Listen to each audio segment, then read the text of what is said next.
Hello, all you beautiful listeners. Welcome to the Busted Knees and Pretty Trees podcast, the podcast brought to you by your favorite Midwestern middle-aged backpackers. This week, we're going to cover some things to keep in mind when choosing a backpacking pack, such as pack weight and what the heck is a liter, and much, much more.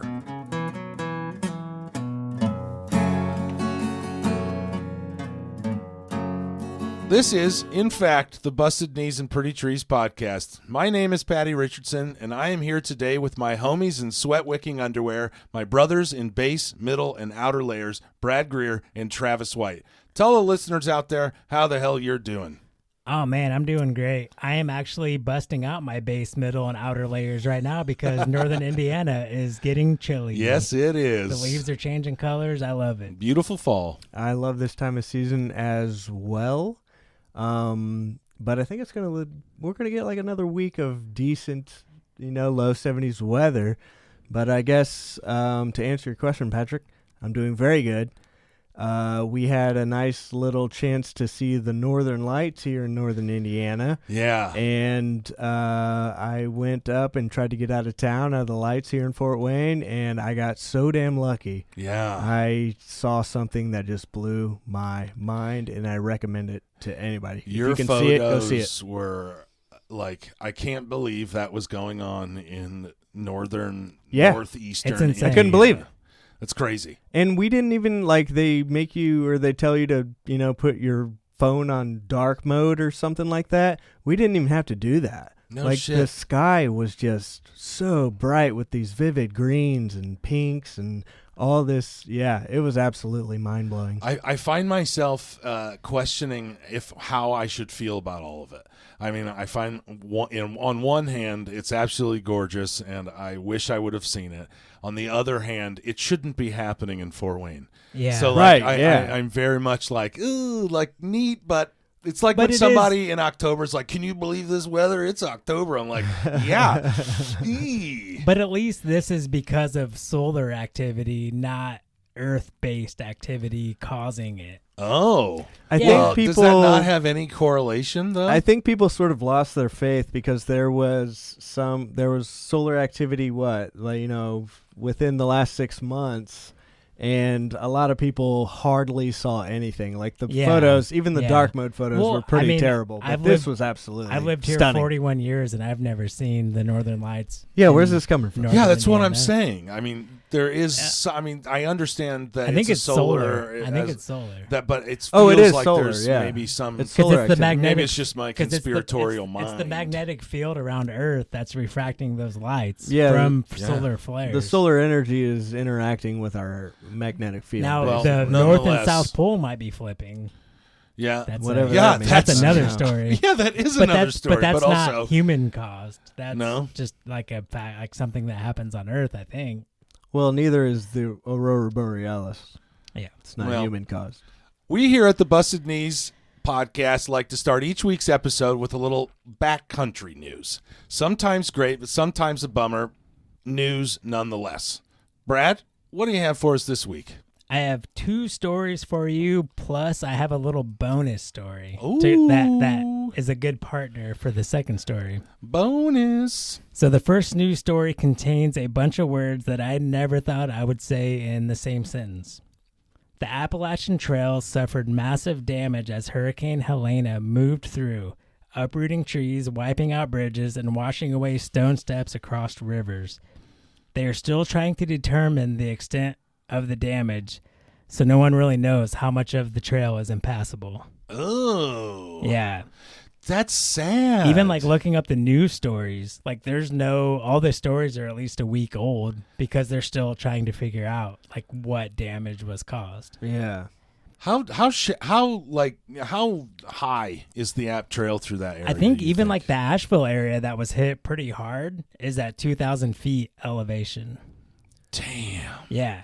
Some websites are saying entire sections may need to be rerouted of the Appalachian Trail. So freaking high. Yeah. And I think if I'm being fair, the integrity of the Appalachian Trail should be the last thing on the list of Oh, things yeah. to take care of. To be you know fair, what I mean? agree. Well, I will be getting into a non-for-profit that their focus is the Appalachian Trail. Like, so everybody else doesn't have to, I guess, like FEMA and everything doesn't have to worry about it.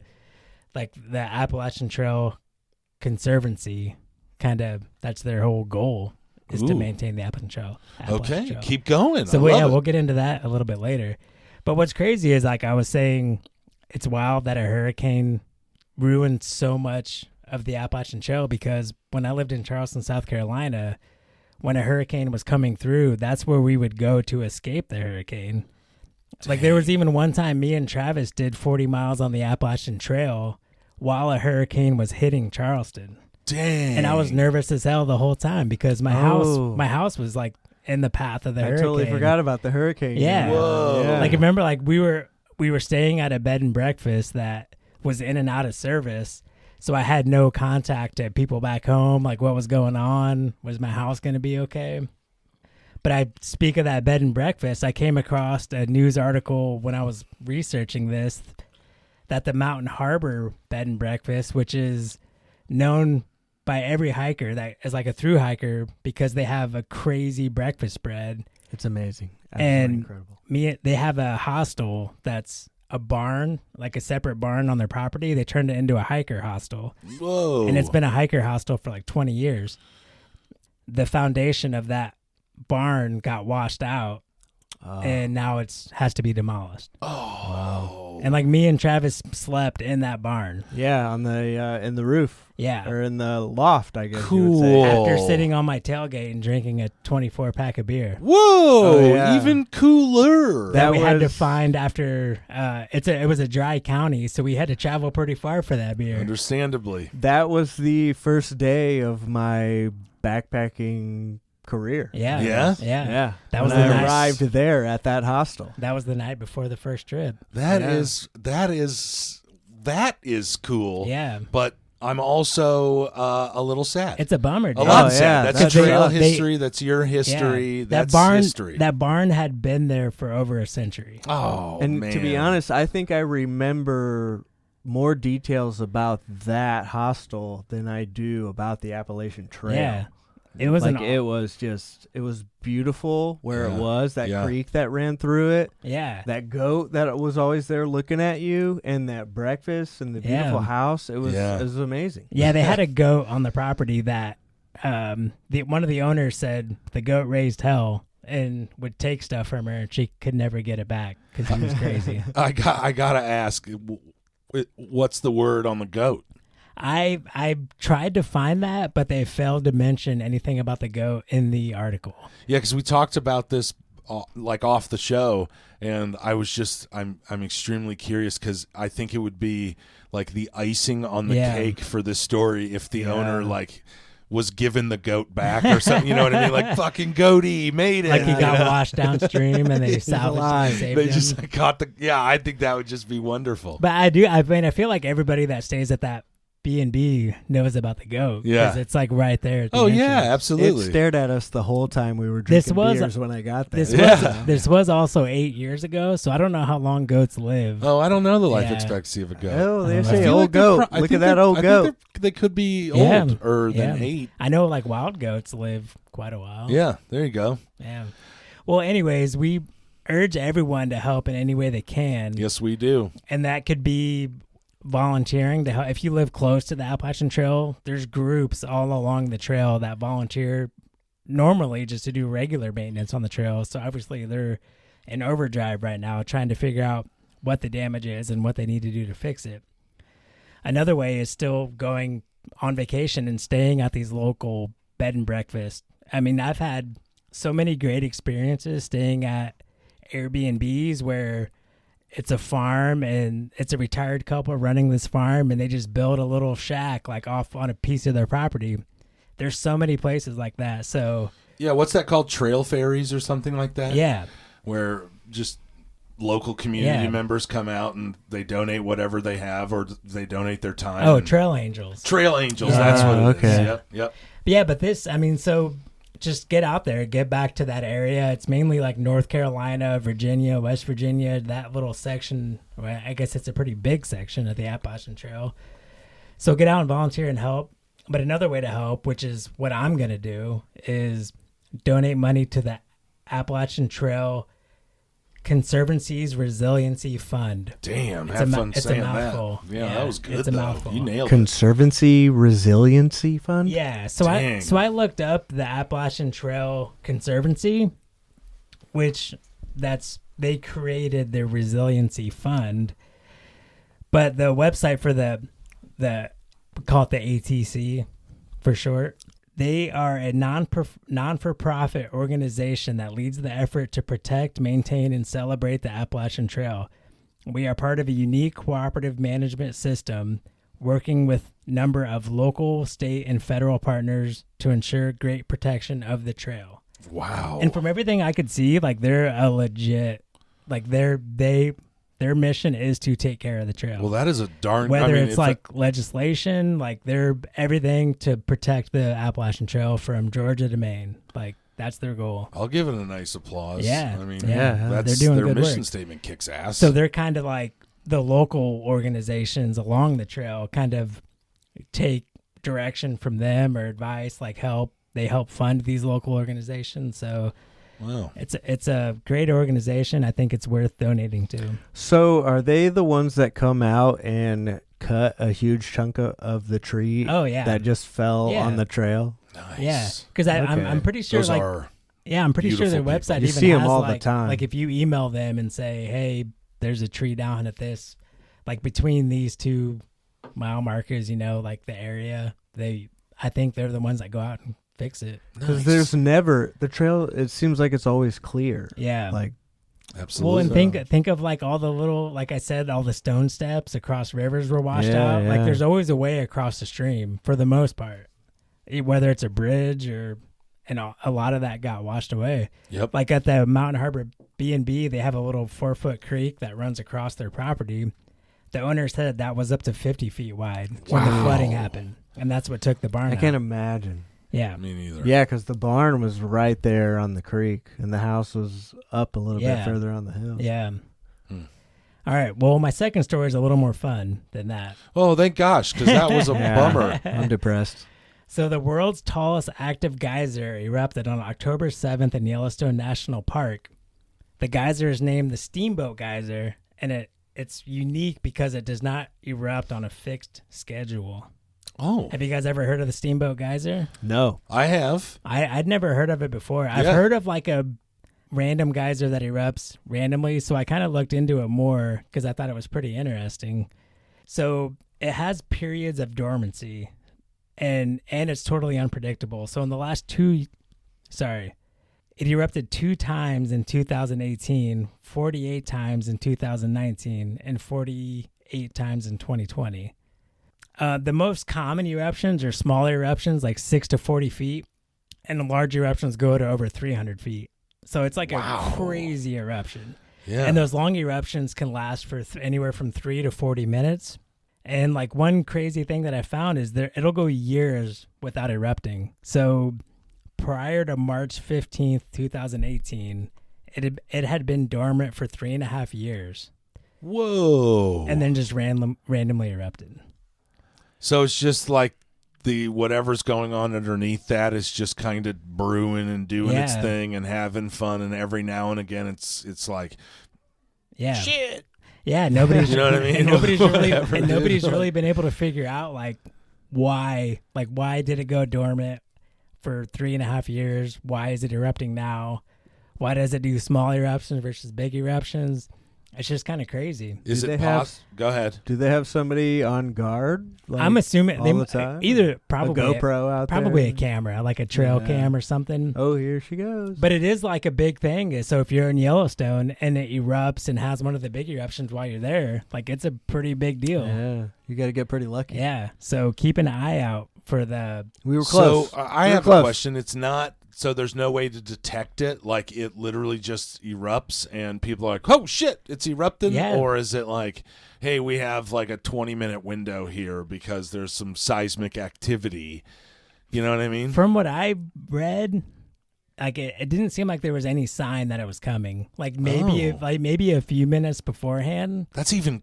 But not much sign. That's even crazier. And, that there's like it's literally just like completely a boom. And it could be one of the 5 foot to 10 foot eruptions, or it could be a 300 foot eruption. It's just and you'd think like at least the 300 foot ones would be showing a little rumble. Yeah. Prior to, you know what I mean? At least from what I found, which granted was like 3 or 4 websites, so I didn't go crazy deep into the science behind it, but it seemed like there was no way to detect it. Yeah, as you're wearing a Steamboat Geyser T-shirt right now. That would suck if you got there and it was just like a 2-liter bottle that squirted out of it. I did think it was funny because there was another geyser that has had higher, like once or twice had a higher eruption, and one of them was called Excelsior Geyser. Excelsior. I thought that was a cool. Oh yeah, Stan Lee. Huh? But I do have the side tangent that I talked about earlier. This is just like another fun fact that I thought was interesting.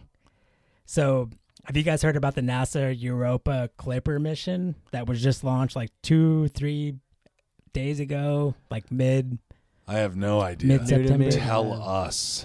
So, NASA is sending a probe, it's called the Clipper mission, to Jupiter's moon, Europa, to explore the moon ice shell and the ocean that's underneath that ice shell. So it's known that the moon has an ocean underneath it and it's an ice layer, but nobody really knows if there's conditions that can sustain life. And that's what this probe is really trying to figure out. Like there's so many different missions on this probe. It's crazy. So is it going to like dig it down into the ice? No, like they have all these different so Jupiter puts off a crazy magnetic field. Okay. And that magnetic field takes all the radiation from the sun and channels it, and those channels happen to go right around Europa, so they can't orbit Europa because the probe can't stay in that radiation for that long. Fry it. So it orbits Jupiter, and they're only gonna they always say this, like they're gonna get their goal is 50 passes around Europa because it has to go all the way around Jupiter before it can orbit Europa. Right. But they usually end up getting like way better results. Yeah, than like their 1,000. So like some of the the thing that I thought was really cool. So they're measuring all these magnetics, and it's kind of crazy how magnetics plays into it because most of it is magnetic measurements. But one of the cool things that I thought was when it flies by Europa, it's going to skim close enough to the surface that there's like a tube on the probe that's going to collect dust and debris from the atmosphere, and their hopes is that it'll fly through a geyser because Europa has geysers. Drive-by science. Drive-by science. Yeah. Clack, clack, clack, And they're clack, hoping science. because they can give it updates, trajectory updates. So I don't know if they can like see one act. Like I know they've used Hubble and the James Webb Telescope to look at Europa, and that's how they know it has geysers.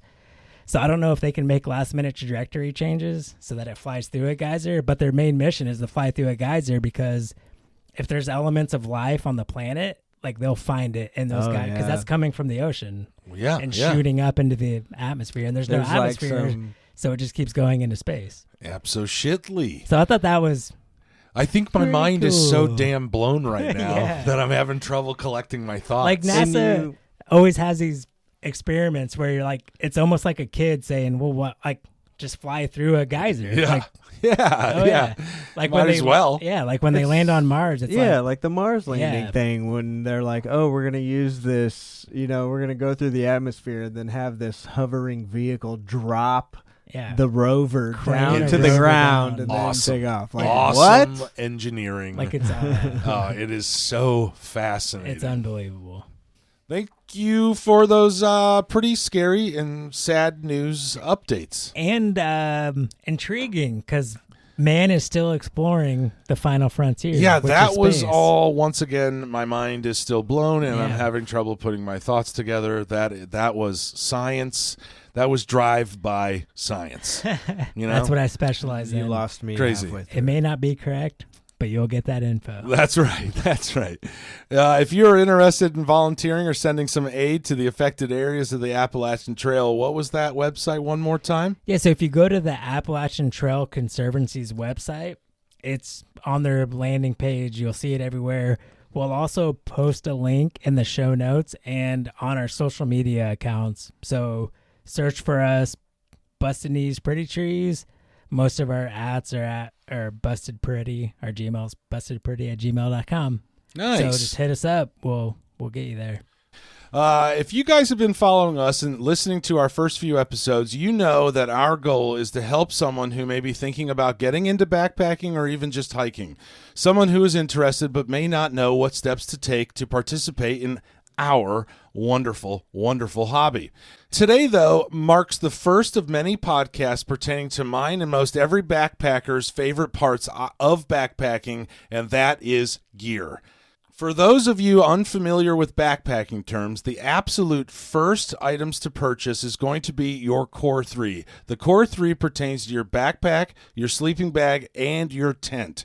This is considered your core 3 because while all of your gear is extremely important, if you get any of these 3 wrong, you are going to have a real struggle on trail. I think we can all agree. Yep. Yeah. And we want to make sure that your experience in the backcountry is as enjoyable as possible, so you keep going and going and going and share stories and maybe start a podcast of your own. Let's kick this off and get straight into what some might consider the most important of important gear, your backpack. Hey, Brad and Travis, out of curiosity, what is something out of the ordinary that you bring on your trips regardless of their weight? I kind of have a funny answer, and that's another backpack. Wow, that is a funny answer. Who would have thought, right? I would have not thought. What?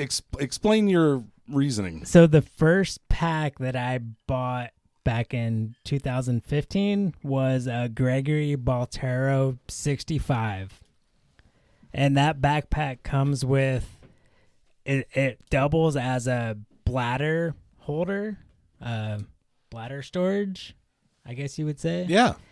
But it also has, so it's like basically a nylon bag, but it has these mesh, like really super lightweight shoulder straps.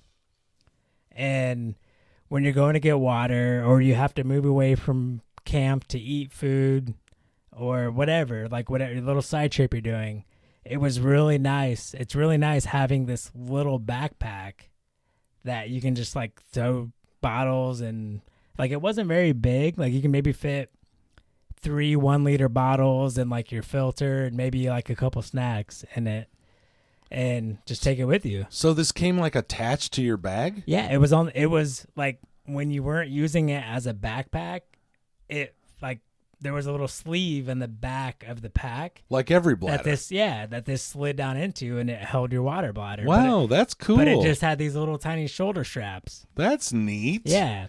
And it was like super light. So this isn't really like I wasn't sacrificing like extra weight to bring this on. Right. But on my last trip was the first time I didn't have my Gregory.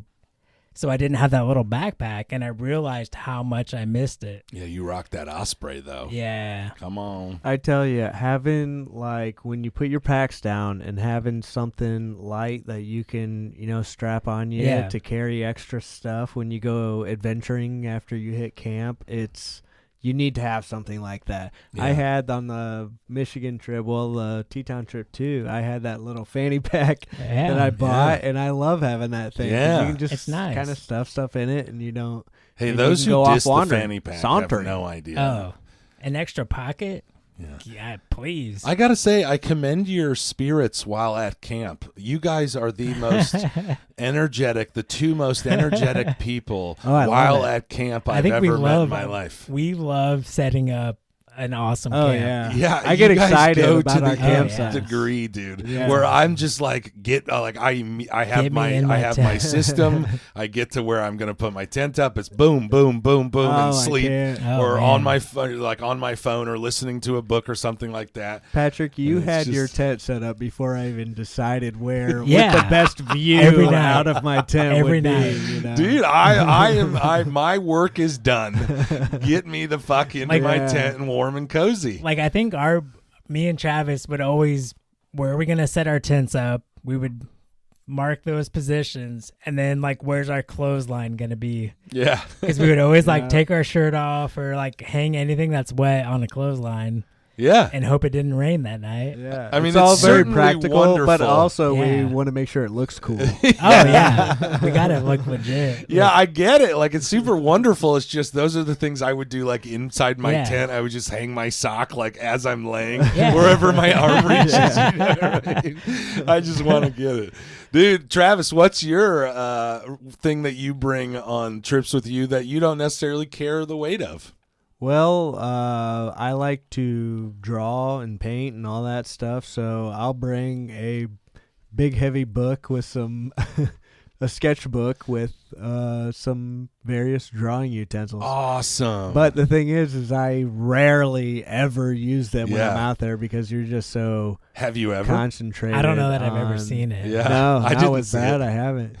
So It's yeah. always there though. It's always the there. thought, dude. And- that one yeah. time you do it, though, could be like a magical drawing because you can Oh, I know draw. it would mean, be. who for those of you that don't know, Travi J is quite the artist, and I would prefer if you would sit there on a camp night and just let Yeah. Brad do all the work while I Yeah. lay in my Yeah. tent and you draw. I would love But the that. thing- I'll do all the taking. Yeah, there you go. The thing about making art, it's a very solitary thing, you know, and I want to be a part of the group. I don't want to be sitting back, not enjoying the fire Yeah, or something or like tinkering, that. So, or tinkering. Yeah. yeah, I'm not a tinkerer. I I want to know. be. I want to be hanging out with everybody. Yeah. So, Well, that is a cool piece that you bring with you. yeah, I mean- yeah. I mean, I'll both always of bring them. it. Yeah. Always. Well, you do try to Yeah. tinker in the company of others. Yeah, I Tinker, understand. Yeah. I mean, I do have. Brad is quite the knot tire, and I know that you guys, I mean, between Brad's just enthusiasm into knots and your willingness to accept his enthusiasm, Oh, I love it. it was fun seeing you guys at camp.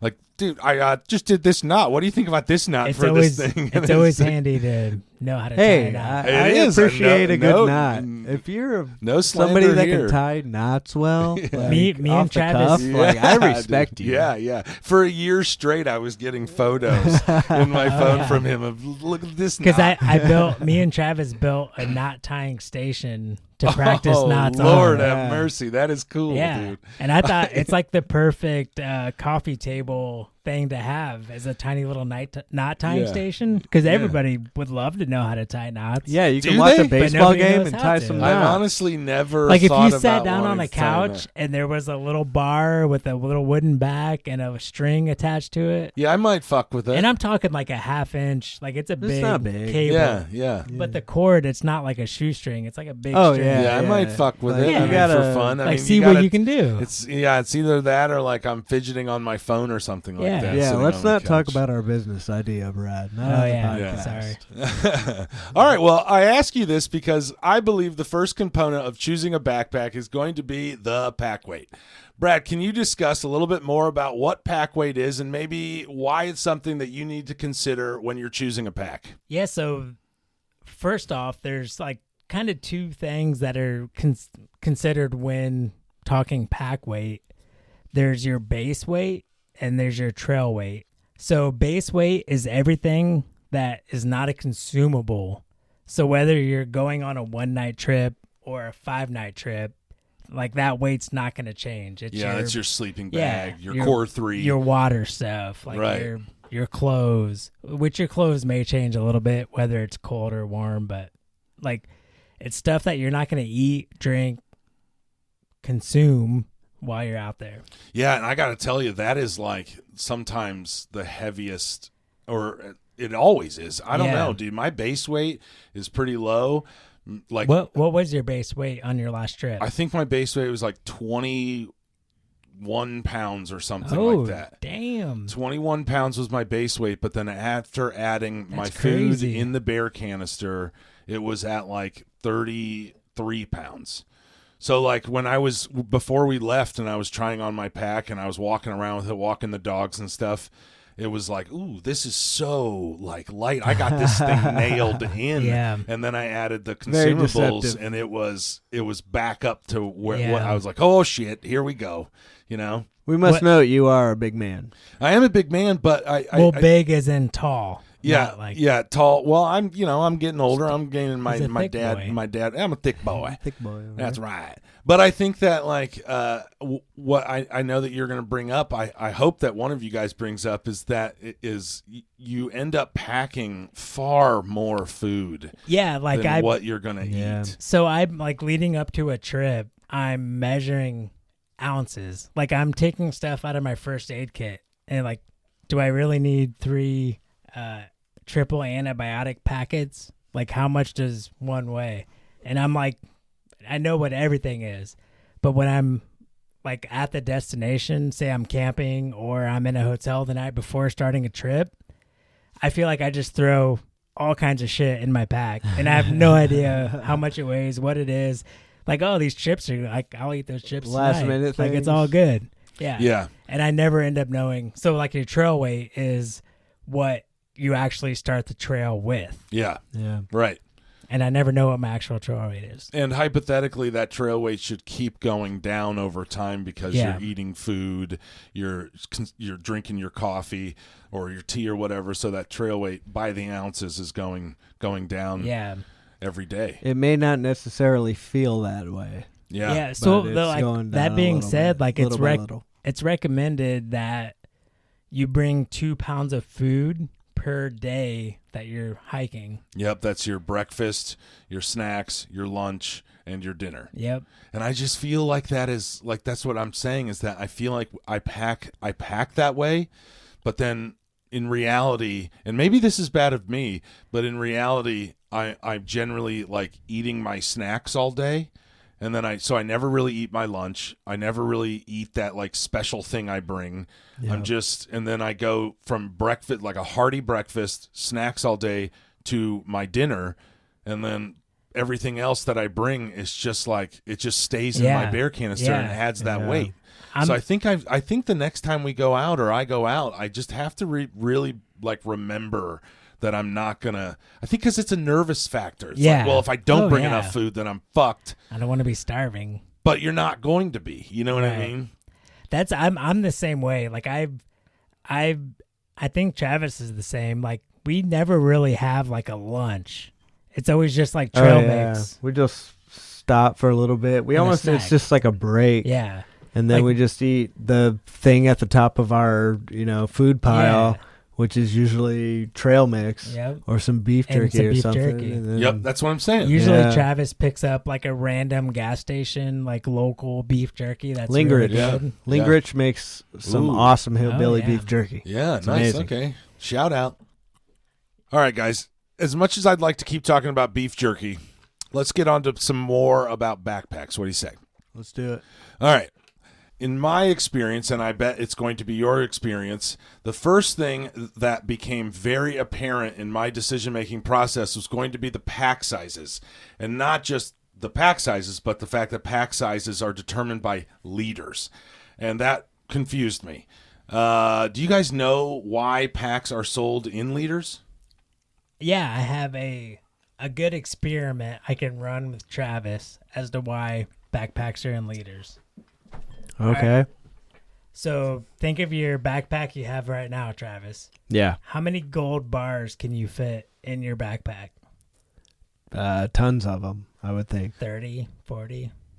I don't know. Like maybe 20? Probably 20. Yeah, I would say 20. The gold bar I'm thinking of is about a foot long. And those, so we'll say 20. So those gold bars are going to weigh a lot, right? Yeah, but they'll fill your backpack. How many down sleeping bags can you fit in your backpack? Probably less than that. Like 2, 3? Yeah, real extra fluffy ones. I see what you're leading to here. So, liters are important because it's how much you can fill of space with versus how much mass you can fit in a pack. So, like, it's easier to, as a person filling a backpack, I'd rather know, like, how much stuff can I fit in it, and I'll worry about how much it weighs versus how much it weighs. Like, you can the fill, space, not how much weight you can put. Yeah, I get it. Like, I can find 30 pounds pretty quick to fill a backpack. Yeah. But it may not fill a 65-liter backpack. Totally get it. Yeah, there's definitely a fine line, and it kind of leads into our last couple of episodes about what kind of trips you're doing. Are you doing five night, 4-night backpacking trips? Or are you doing 1 or 2 night backpacking trips?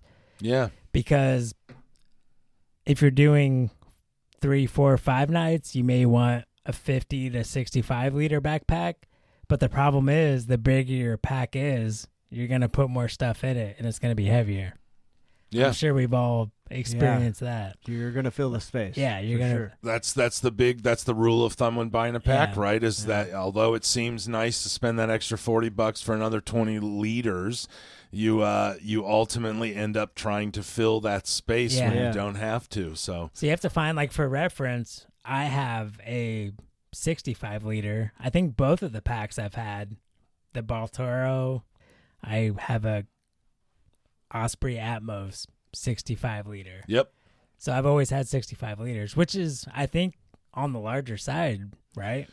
I think 65 liters is maybe on the high side, high middle for what we do, which is kind of more extended, day hiking. We're doing the 5 nights, 6 nights, something like that. Yeah. It's not easy. So I'm not saying it's easy. I'm just saying that I think a 65 liter is like adequate. I think that you could get ultralighters sure. and people that could potentially bring like a 20 liter Yeah. on the kind of trips we do. But we also like to pack comfy Yeah. and make Yeah. sure that we're enjoying that experience, and that's what we're going to bring Absolutely. to you guys, Like our listeners. Like we've talked about, and we'll get into more, is that, like, we try to save weight on our core 3 so that we can bring more shit that we don't need, Yeah. but would bring us comfort and joy while we're out there. Yeah.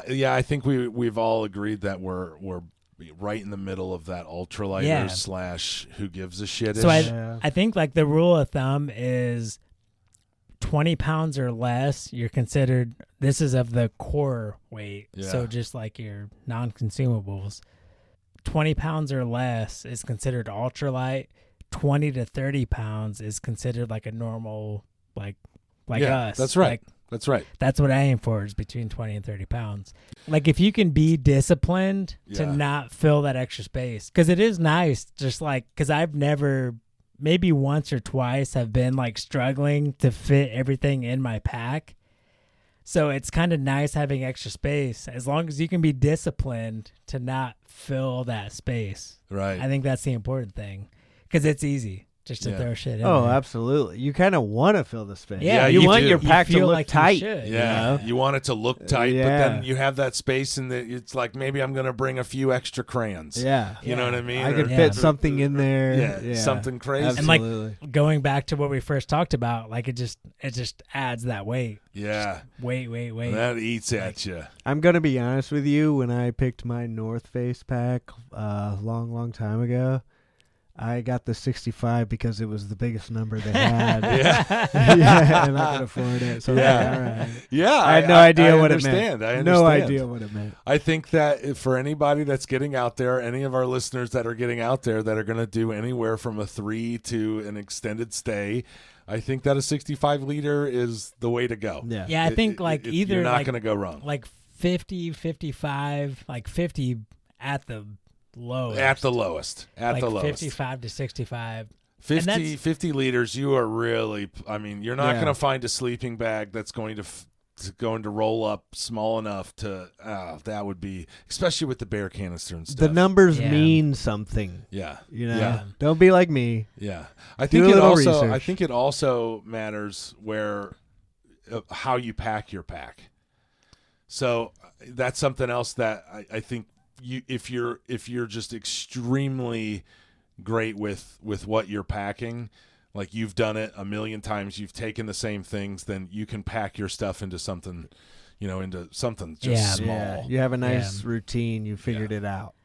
And Yeah. it normally takes your entire trip, and on the last day, you figure out the best way to pack your pack. Yeah. And then Yeah. you forget that the next year when you Yeah. go out. All right. Well, while packing a pack is another extremely important process of backpacking, and I know I just brought it up. We'll get into it more later. Let's get into that later in another episode. All right. Well, we've discussed pack weight and trail weight, and we've discussed leaders. Can we talk about overall comfort? What's something to you guys that determines your comfortability in a pack? Well, the first pack that I had, the hip belts were separate from like the back mesh section that is on your back when you have your pack on. And the Osprey Atmos, it's like one complete mesh unit. They call it their anti-gravity system. And I feel like that, it like hugs me as I put the pack on. And it like feels good to wear this pack. Yeah. And like it has a separate mesh from the back fabric so that air can flow through and you have more breathability. Yeah. Because no matter what, your back's going to be soaked once you take your pack off. Yeah. Sweaty. Yeah, Like absolutely. even when it's cold out, I've always just like, not like cold, but Right down your spine. yeah. Yeah, So so it's- there's when you're talking about back panels, there's the mesh back panel, then there's the foam back panel. Yeah. And the mesh back panel is what you had. Yeah. Or what you have now. Yeah. And then what I also have the Osprey Atmos Yep. 65, but mine is like a 15-year-old version. Yeah. And this has the foam back. I think they've since come up with their anti-gravity system. Well, that was something else when I was looking into this and then looking into packs. That was something else I noticed. In the anti-gravity system, it's the mesh back, but then it also holds your pack up about an inch off of your back. So you have not just the airflow of the mesh, but you have the airflow of it being an inch away from your back. Yeah. I mean, like if your back's sweaty after that, Jesus. I Yeah. mean, my back sweats walking up the stairs, so it's not that big of a But deal. the nice thing is, like, if you do go to your local REI, and most local outfitters that I've been to, they'll like measure your back, because I think we might get into it here in a second, like how to measure your back for a pack. Yep. But they'll take your measurements, they'll tell you what size of pack you need, and they'll put sandbags and weights in there as if it's a load Fully for loaded a backpack pack, and yeah. shit. And you can walk around the store. Like, you can go look at pants. You can look at socks. Yeah, I was Just with wander you around. for your Osprey pack, and Yeah. that was entertaining watching you walk Yeah. through the store. Let's get into the size of pack then. All right, so we know that they measure in liters, but that's the inside capacity, right? The size of your pack also matters. I mean, we're all different shapes and sizes. Yep. Not all packs fit everyone. Although I will say there is not like a giant range of sizes of packs, but so like it's 3 or 4 packs fit everyone kind of Yeah. a thing. Because you can also adjust your shoulder straps in your pack up to like Yeah. 5 inches or something. My Osprey, I think it's 5 inches that you can There are adjust it. so many adjustments. Yeah, on these lo- packs. lots of adjustments, Yeah. that's for sure, and that's meant to keep it close. But when you're in most outfitters, including what we were just talking about, the REI, they're going to measure you. And do you guys know how they measure? Do you guys know how they go through that? I don't know exactly. Well, what actually I learned from the guy. Yeah, like I've that had it helps you. done to me, but Yeah. I didn't know exactly what he was doing. It starts at your C7 vertebrae, which is the kind of bump, the high part of the back of your neck, the bottom of the like back how of many your neck. bumps? The first bump? The first Like bump, the biggest probably. one right there? Christ, man, I don't know. I It's, gotta it's be. the C7. I can only feel Count your one. fucking I vertebrae. can only feel okay? one. Google your C7. Yes, do that. It's the bony bump at the base at the end of your neck. And then if you kind of put your hands on your hips, Get a friend. yeah, it's right where your thumbs are when you have your hands on your hips, and that's your iliac crest. So like right above your butt cheeks. right, well, a little bit higher than your butt Like cheeks, your- like right equal to your whole hip bones thing. in the middle of your back. That's your Your dump iliac truck. crest. Yeah, like you have to start like in your like if you feel your sides, Right. you can feel where your ribs end and just keep working your hands down, Right. and you'll feel a bone, and Right. that's the top of your hips. That's it. And so if you have measuring tapes, if you have a friend or a family member or something, or a spouse that can measure from that C7 down to your iliac crest, that's going to tell you, based on that measurement, what size of pack you need. Yeah, because like every pack website or like the REI website Yep. will tell you what that measurement would Yep, be. that's right. Which is another reason why this is part of your core 3, is because having that pack sit right on your hips and hug your back is just the world of difference on your shoulders. It's like you're getting a hug. You're getting a hug. It's sitting on your. You just feel like your shoulders are nice and loose. Yeah, and like I would not recommend like do all the research online, like see what packs you're interested in. Yep. We'll go over some more things to look for here in a second. But like do not buy a pack until you try it on with some weight in it, or the place that you buy it has a generous return policy. Yeah. Yeah. Like you need to make sure it's comfortable. That's right. I totally agree. Yeah. So we talked about the mesh and the foam. I would say I'm just going to go out on a limb here, but another thing to consider when shopping for a backpack is the type of frame, meaning external or internal. I think external's kind of older and it's starting to kind of weed its way out. There's certainly reasons for an external pack. I think a lot of hunters use them. But for backpacking, I think in most outfitters, most REIs, you're going to primarily see the internal frames. Would you agree? Yeah. Yeah. Like the external frames are something that you see in movies. Yeah, they're a bit from antiquated. Like the 80s and 90s. Yeah. And like, yeah, it's like a big U-joint metal frame. Right. I mean, I could see it like giving you a good anchor point and like pivot, but that force has to go somewhere and it's going to be into your body. Yeah, right. Like the force has to go somewhere. I don't know. If know. you're hanging a 100-pound deer off your frame, like cord it out. Right. Basically, what you have to decide is, do you want the weight hanging off your back or do you want it On your hips. on your hips? And in my personal opinion, like having your weight on your hips is so comfortable. Yeah. And like having experience in the Army, just our rucksacks were straight up hanging off our shoulders. Yeah. And we had these, new Molly packs that did come with these waistbands, but as soon as we got them, we took the waistbands off and, it was back to the same old thing. So yeah. And that was a very painful experience sometimes. Yeah. You'd load that up and do big ruck marches and stuff. And when I started using these backpacking packs, or this one, the only one that I've ever bought, right, like I couldn't believe like just having all that weight just right on my hips. How nice it feels. Off my back. Was it just it that was like amazing. nobody, like when you got these new packs that came with a hip belt, like did nobody just tell you, Well, I like, think- hey, this is the purpose of these belts? Because it is something like we've talked about and like we noticed in the military that they don't have a good, you think they would have a partnership with like Osprey or like one of these outfitters that makes backpacks that are ergonomic and keep people healthy. Yeah. No. Like you would think there'd be some kind of relationship. No, dude, the grunts out there, Crazy. It's Big up to just the carry the grunts, weight. carrying them weights. All right, let's move on. What do you guys say? Yep. All right, dude. I want to get to another one, and it is accessories. What are some accessories that you guys enjoy about your packs, or maybe that you would prefer in a pack that you're going to purchase later, or whatever? What's an accessory that you enjoy other than your water bladder backpack? I mean, I would say having a large, I call kangaroo pouch. I don't know if that's like a official term or not, but basically just like a stretchy pouch on the outside that's large and you can just shove stuff down into.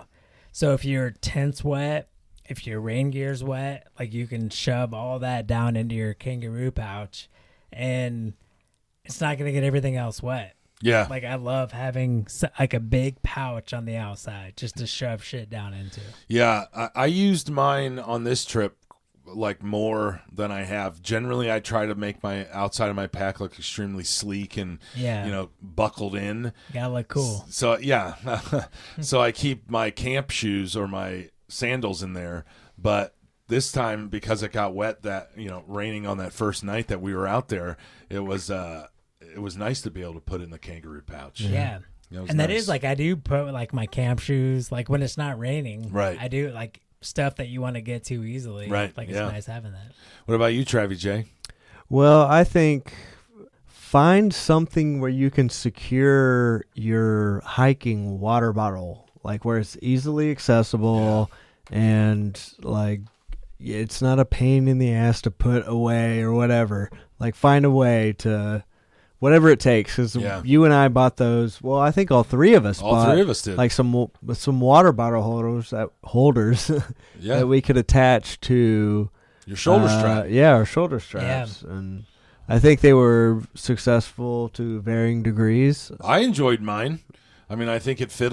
If it would have fit a little better, maybe like lower, then I would have liked it even more. Yeah. But I loved having my water bottle right on my shoulder strap, right to the left of my face. Yeah, like the Baltaro pack that I had. Like there was a very intentionally designed water bottle sleeve at an angle to where you can grab it while your pack's on. Oh yeah, that's cool. And it was nice. perfect.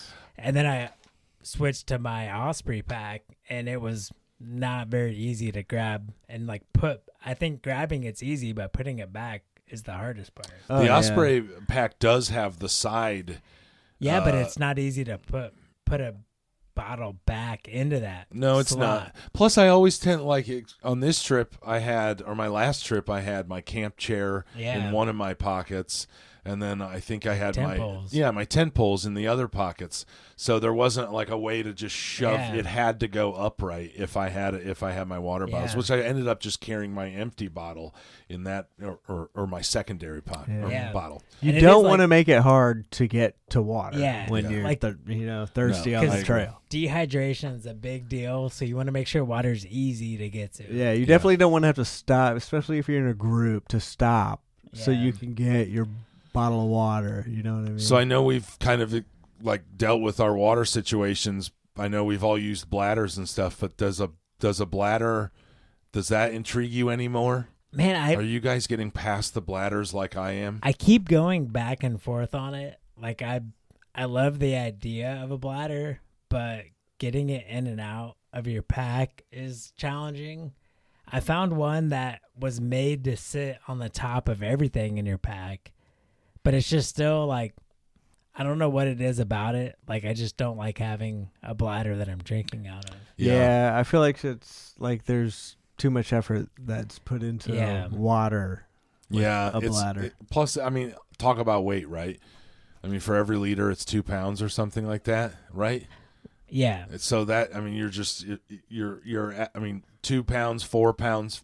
I mean, the water bladders I generally see are 2 liters minimum, and that's just a lot of weight to me. It's not that it's like a lot of weight because you're going to be carrying 2 liters of water anyways, right? Yeah. It's like you don't know how much you have left. Oh, that's true. That's true. Oh, yeah. Because you can, like, I can pound out 2 liters of water in 30 That's a minutes. psychological thing. There. Yeah, you're just kind of like, ooh, this is like, it's like being you're just driving and not looking down. Like, I'm cruising, baby. But it could also be a psychological thing if you know exactly how much water. Yeah, that's true too. That's true. I'm just little sippy sips here and there, man. But like we were saying, like we'll probably get into it later about the specific water bottle holders that we have, but you can find ones that are kind of challenging to fasten to your shoulder straps. Yeah. In a way that's comfortable.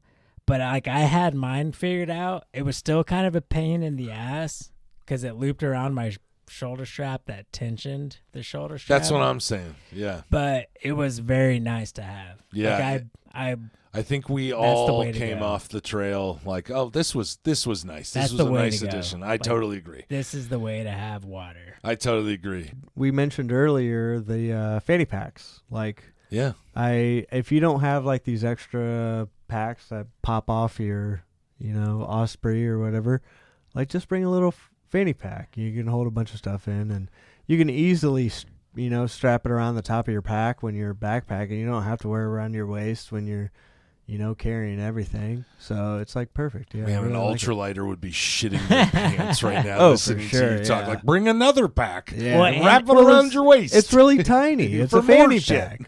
and a lot of the the hip belts on packs come with little. They're almost like fanny packs. Yeah, like they're little mini pockets. fanny packs. That's all I've ever used, but I never carry one on the trail. Yeah. I just shove everything into my hip Yeah. belt pockets. You can hide rocks in there from the Rangers.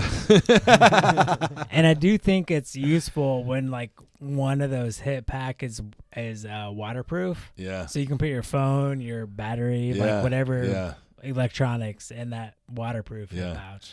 Have you guys looked at the new Mystery Ranch packs? No, I haven't. No?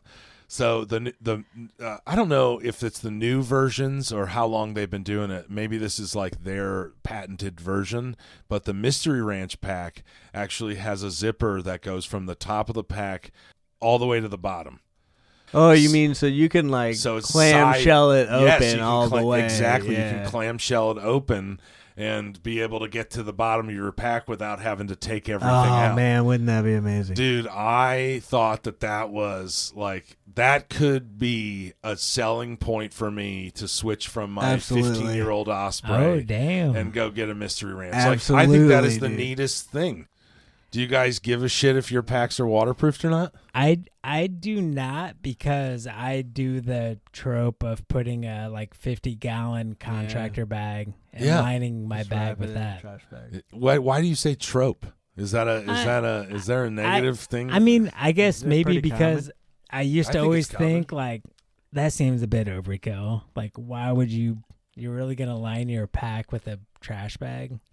I don't I think that's wouldn't. overkill at all. But yeah, I think I think it's- that's sensible. It's perfect. it's the same reason why I pack too much food. It's either that or I freeze to death because Yeah. my shit's wet. And I don't think, one of my biggest gripes about waterproofing and backpacking is that when they say waterproof, that bullshit. No, it's water resistant. It's water resistance, Yeah. exactly, and I just find that to be annoying. Yeah. So on 'Cause- most trips, I have my rain fly for my pack, and I put my stuff in the 50-gallon bag on the inside Yeah. liner.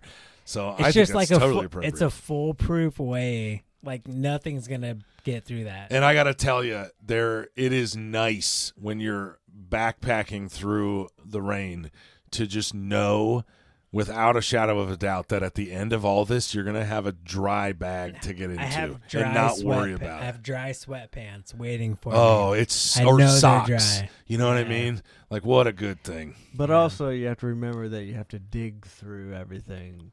to Yeah, get- I get it. Because they like we kind of say this because a lot of packs come with a waterproof cover. Is that how they're advertised? Like it's a waterproof cover that you can put around your pack. Yes. But it's not going to seal your pack, and that's going to get saturated, and it's also going to seep water through. That's it. right. So it's like more of a water resistant. Like I would still, if there's a downpour, I'll still put one on my pack, but I'm not going to rely on that to keep things dry. That's right. That's right. All right. Well, shit, my guys, this is literally everything that I can think of when it comes to choosing the right backpack. We've talked about it all. There's going to be a lot of pausing and a lot of rewinding and a lot of fast forwarding, I'm sure about it, from our listeners.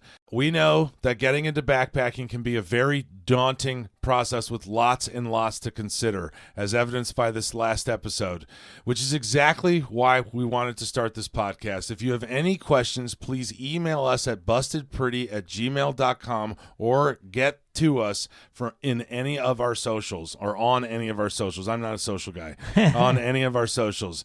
We're also going to put up links with all the different considerations we discussed today, the news stories that we went over. Each week, we're going to try our best to thoroughly go through each piece of gear so you can understand better what it is to look for. So stick with us, seriously, and make sure to engage with us however you can. We have a lot more to offer. If you're interested in doing something like this, we will talk with you one-on-one and make sure that you get on the trail and enjoy your experience as best as possible.